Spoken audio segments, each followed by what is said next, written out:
Hey guys, what's up? This is Edgy. Today is July 1st, 2025, and I have a monthly portfolio update for TD Pro members. So this was quite the month, quite the chaotic month, definitely a bloodbath. So we take a look over at CoinGecko. We see Bitcoin 107,000, and people are joking that Ethereum is a $2,500 stablecoin. So if you look over the past 7 days, there's a lot of green, but it doesn't really tell the story correctly. So I like to go to Dexu.ai. We go over here, narrative overview. If we look at the past 30 days, complete bloodbath. Def AI or DeFi has gone down by 30%. And even the one sector that did well, lending, is up by only 11%. I'm assuming that's Aave. Oh, no.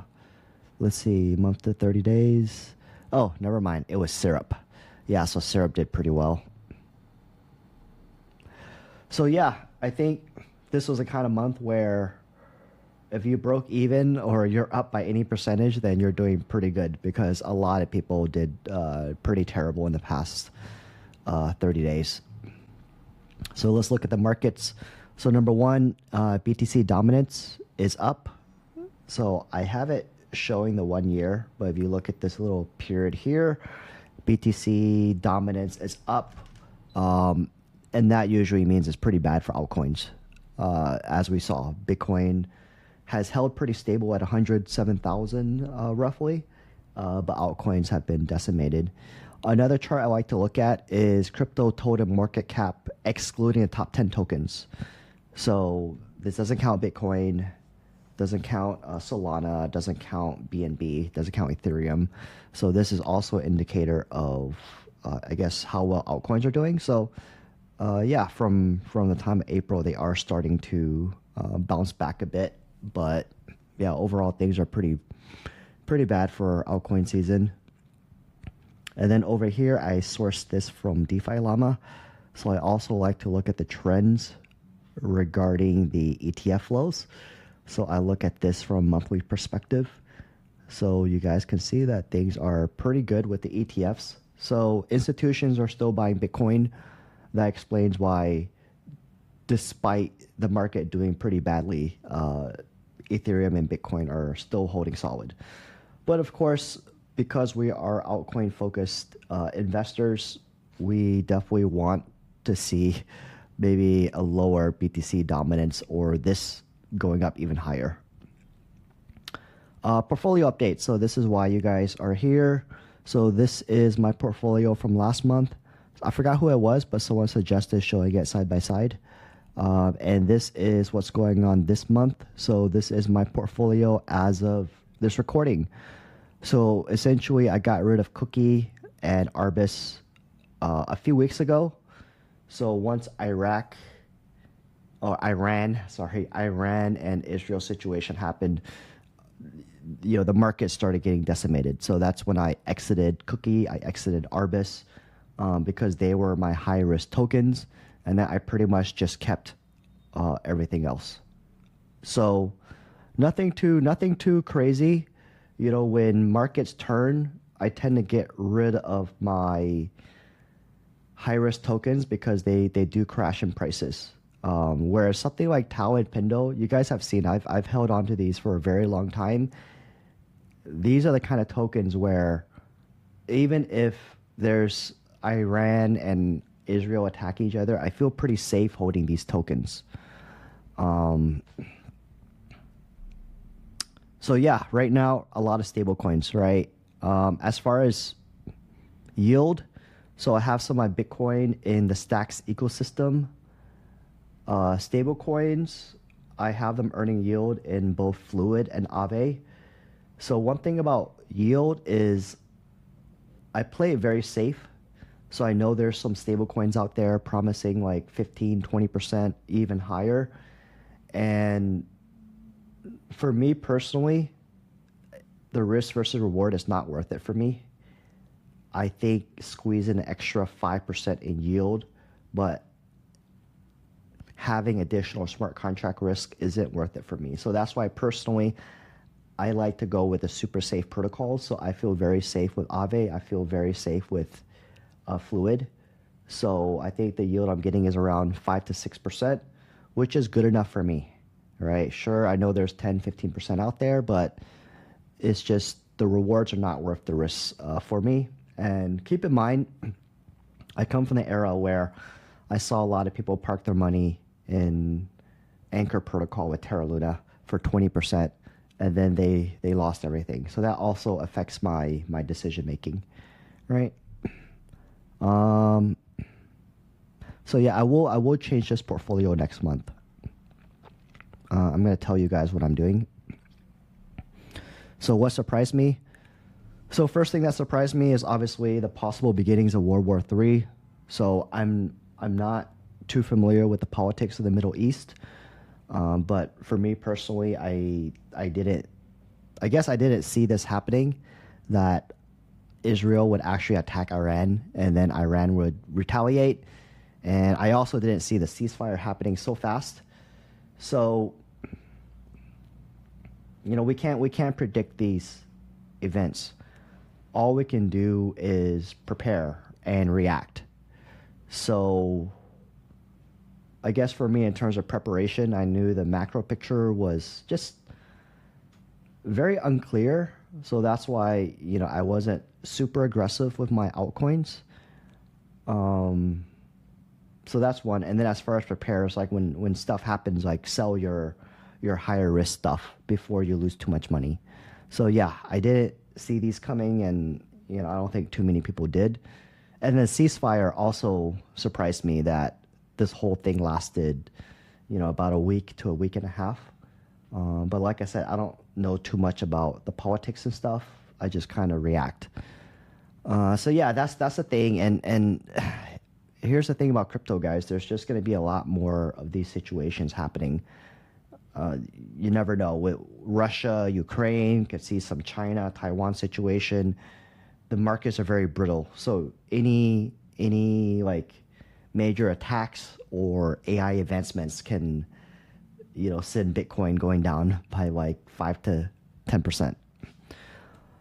Next thing that kind of surprised me is major account bans. So this isn't, you know, super big news, but I saw Ethos account got banned, Fantasy Top got banned. I think Pump Fund got banned a few months ago, but they got their account banned. So I think, how does this affect things? Because I think some of this was due to them misusing the API or something like that. So for me, this also has a single point of failure when I think about InfoFi, whether it's Cookie Fund or Kaido, because they rely so much on the X algorithm to work. So my question is, if you're holding Kaido or a lot of Cookie Fund tokens, you know, what happens if their Twitter accounts gets banned? Or what happens if their API access gets denied, or they can't afford to bill anymore? So this is another, I guess, attack vector or vulnerability. So yeah, it did surprise me that they got banned, and with Twitter, you just never know if you can get your account back. Let's see. So this is new. So this just happened like a few hours ago, but Robinhood selected Arbitrum. So we did see that there were a few layer 2s and chains in the running. So we did see Arbitrum's price increase due to rumors. And then they actually did select Arbitrum. So this is a big deal for both the space of crypto and Arbitrum itself. Because I think with Arbitrum, they had the first mover advantage. I remember 2-3 years ago, they had the first mover advantage.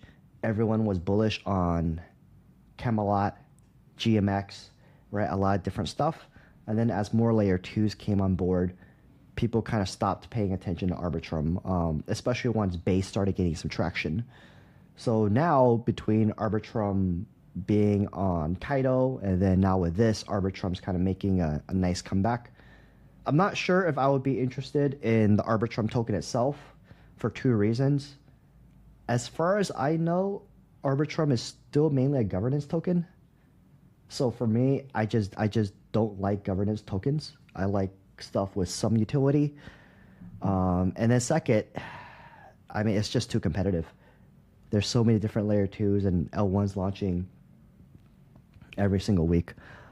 Um, but yeah, I'll talk more about this in a second. So some wins. Yeah, I got some Cookie and Arbis last month, and then this month I sold them. Sold them at a profit, so I feel pretty good about that. Losses.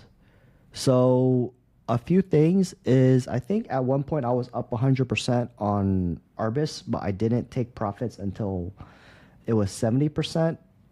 Um, so for me, I don't use a lot of I don't use a lot of automation, right? I don't use a lot of automation. Um, I don't use automated stop losses. So I just kind of, I'm on crypto all the time. So I'm constantly refreshing my screens, and in my head, I have the stop loss in my head, and I just kind of execute when I see it happening. And I know there's options out there like Telegram bots and some other stuff, and I just don't like to use them simply because I like doing things manually and having control. But I think this was one of those situations where I would have saved money if I automated a stop loss. Because in this kind of situation, Arbis did terrible, right? Once Iran situation happened, it just completely plummeted and dipped. So, two things, high risk tokens. But second, in the case of virtuals, the whole virtual Genesis metagame, it just felt like every week or every 2 weeks, people would just rotate capital onto the next hot launch. So I think a lot of the capital rotated over to Iris, right? So yeah, my point is it dipped a lot faster than I anticipated. So I need to start thinking about adding in perhaps Telegram bots or other solutions out there to automate my losses, more for the higher risk tokens. So stuff like the bigger stuff, let's say like Solana, Tau, Pindle, Hype, when they crash, they don't crash that fast. So I don't mind executing those manually. But some of the higher risk stuff, I think, yeah, it's worth adding in some of these more automated solutions. So yeah, the stuff that comes to my head right now immediately is going to be Telegram bots.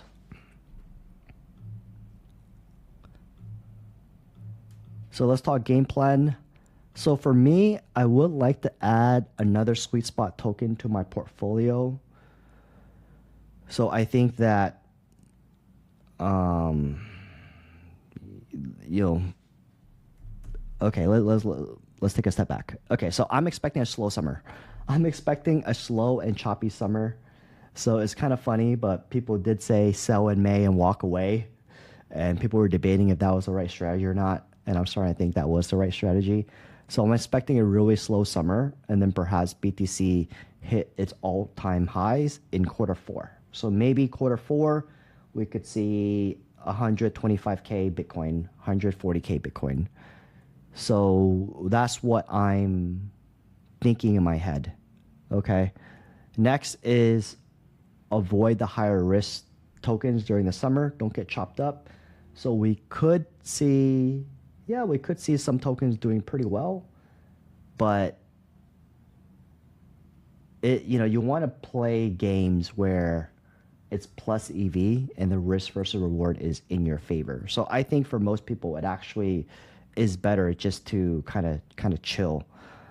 So for me, as far as adding another sweet spot, so I've primarily had Pindle and Tau as my sweet spot tokens. So once again, sweet spot tokens mean tokens with good fundamentals, good sentiment, and a lot of catalysts in the future. So another way to think about them is fundamental projects that are still relevant. That's the way I think about them. So I'm really eyeing Syrup, Aave, or Hyperliquid. So all three are performing well. One thing I think about, guys, is a lot of people hesitate when a token is doing well. It's like, oh, this token's up by 2x. It's already too late. I actually think the opposite.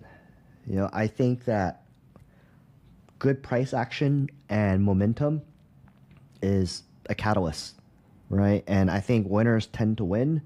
So for me, yeah, these are good tokens. We've also done token digest on them, so you guys can see the bull case for them. And then I think for me, it's also a way to diversify, right? So I already have Tau, I already have Pendle, so these would be a nice diversification play.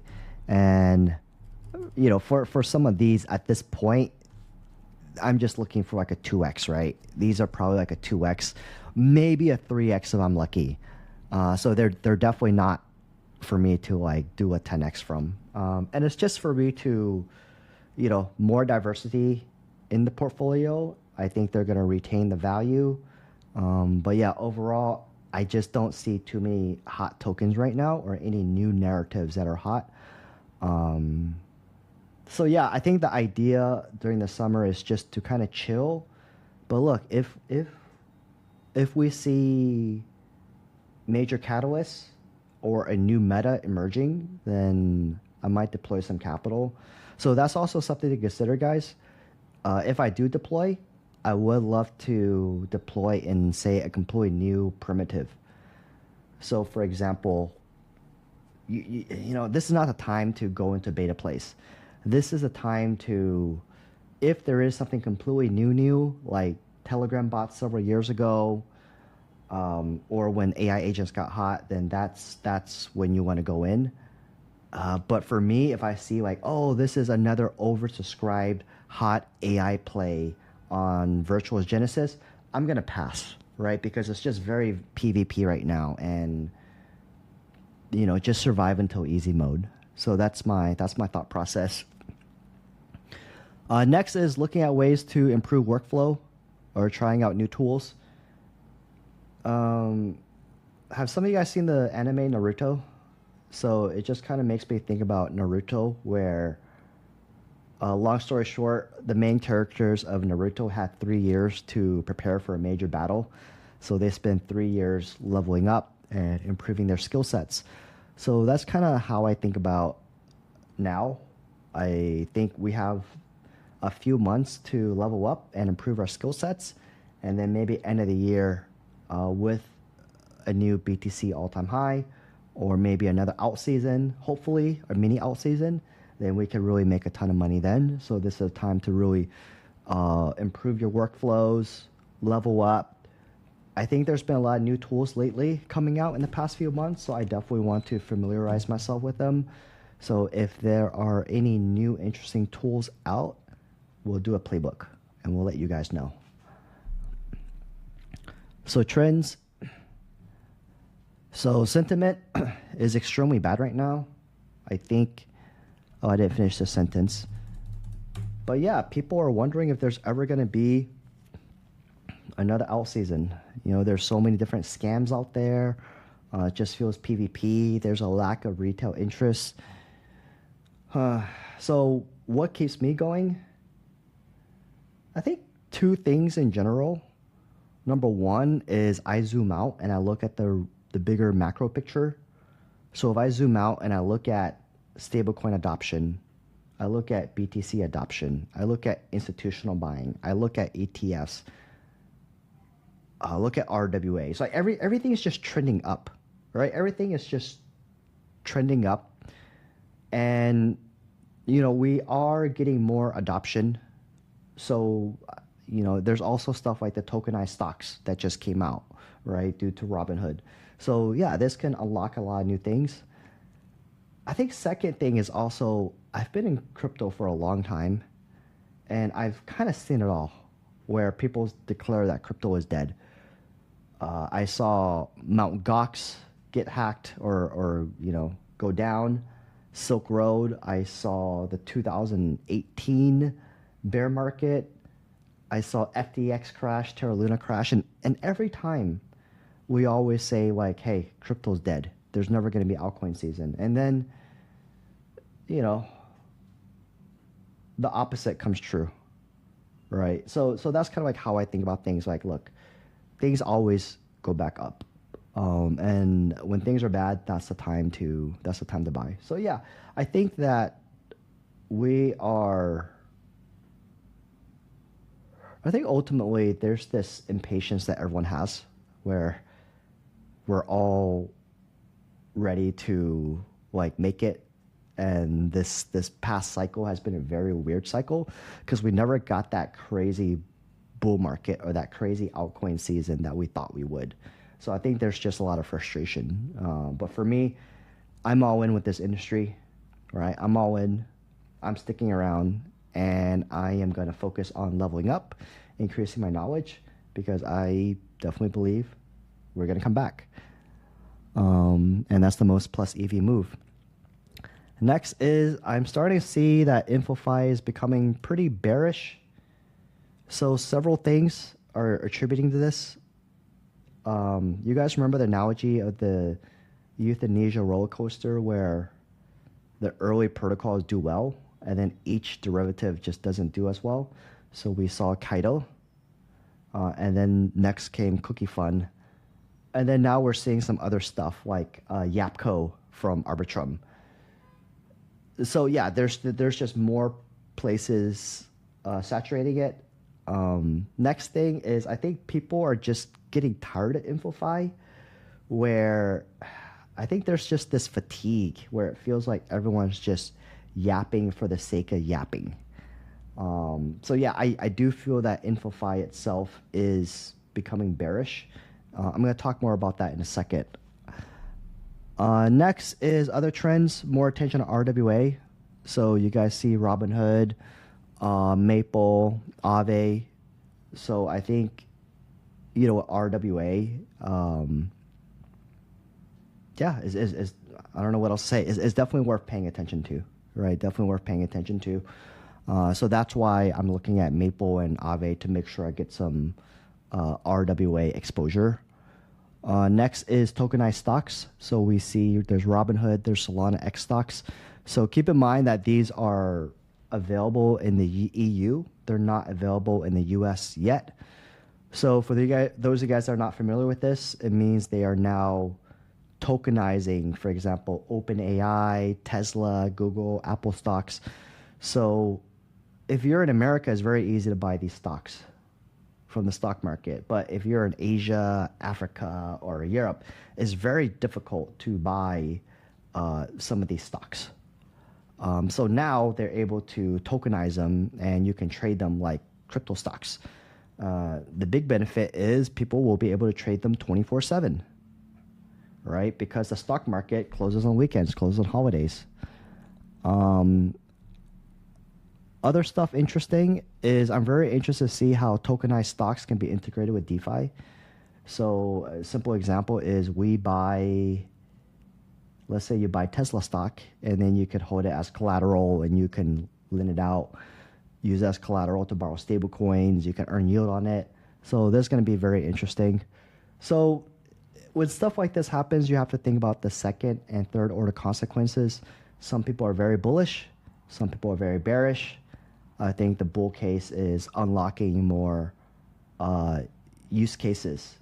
And a lot of people are thinking, oh, this could be the gateway for a lot of new retail users to potentially get into crypto, because once they get a taste of tokenized stocks, maybe they want more exposure to meme coins and other type of crypto coins. The bear case for this, I see a lot of people are saying like, hey, now that there's tokenized stocks and people can tokenize penny stocks, these companies are, you know, they're safer. They're not going to rug pull. So why put your money into ICM tokens or AI agents that could rug pull you or get exploited, when you could instead do tokenized stocks or do penny stocks where you get a lot of upside, but you're not going to get rugged or exploited, or smart contract risks as high. So that's the bear case. So I think we'll see what happens. Personally, I'm very bullish on this. I'm very excited about this because I think expanding the use cases and expanding the total addressable market for crypto is always good. I want to point out a new section here. So it's called TDE Treasury. So you guys know I'm very, very transparent. All right. I like to be very transparent. So with the DeFi Edge, we don't just have, the TDE Pro, and we don't just have my personal portfolio, but our company holds crypto from other protocols through marketing partnerships. So for example, we hold Fluid, we hold Mantle, we hold Kaido, we hold Anon. So Anon, Mantle, Fluid, and some other tokens were given to us for compensation for marketing partnerships. So for example, we have ads or sponsorships in our newsletter and sometimes my Twitter, right? So they pay us with their tokens. So yeah, we hold these in our treasury. Sometimes sometimes we can't sell them because they are vested, and other times, we hold on to them because we're, bullish on them, right? And also, if someone gives you tokens and you sell it the next day, that's a bad look. But I want to bring this up because this does affect my portfolio to some degree. The main one is I don't double dip tokens, meaning if we already hold Fluid tokens in the treasury, then it doesn't make sense for me to also hold Fluid in my personal portfolio. Anyways, I hope that makes a lot of sense. But I wanted to start sharing some of the moves that we're making in our treasury. So for example, we did receive Kaido, a very large allocation of Kaido as part of the airdrop like 4 or 5 months ago when Kaido TGE'd. And we staked a lot. I think I staked 5 figures worth of Kaido. So we are unstaking it. It does take 7 days to unstake it, and we will be selling all of our Kaido. So a few things. So number one, I think it's a good time to sell. I think it's at $1.60 or something like that. So I think that's pretty good. Second, I'm starting to become more bearish on InfoFi. So I do feel like it's getting saturated and people are getting tired of it. And I'm not really seeing enough innovations. And also Kaido is already a $400 million project. So whenever I think about selling a token or buying a token, I look at the market cap now and what I think it could be. So Kaido's already at 400 million, which is a lot. And it's facing a lot of headwinds where there's more competitors. There's obviously, an attack vector risk if something happens to its relationship with Twitter or the account gets banned.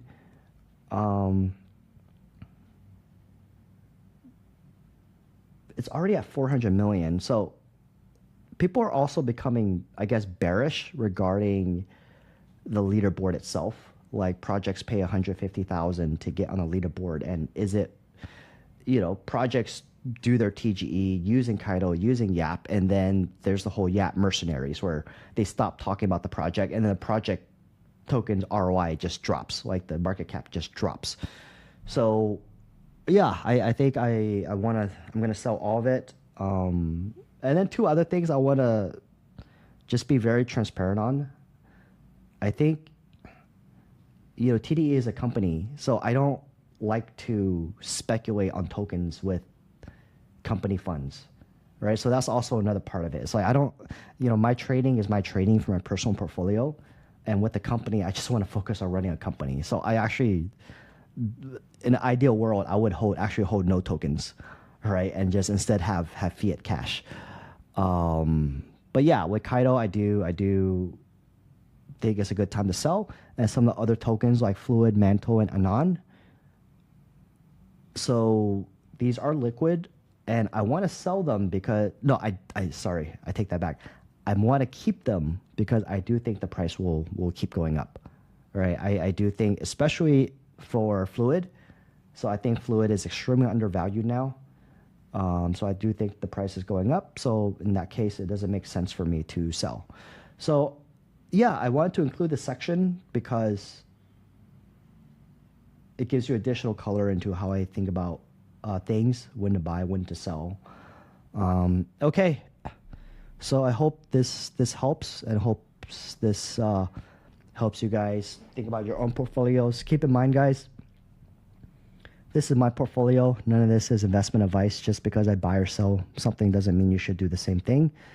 But I do think over the next few months, my portfolio might be a little bit boring. I think it might be a little bit boring. And you guys have to understand my philosophy. It's like I like to play when it's easy mode. When things are very difficult, I'm not trying to be a hero, right? When things are difficult, like right now, or they're choppy, I just want to survive. Okay, take care, guys.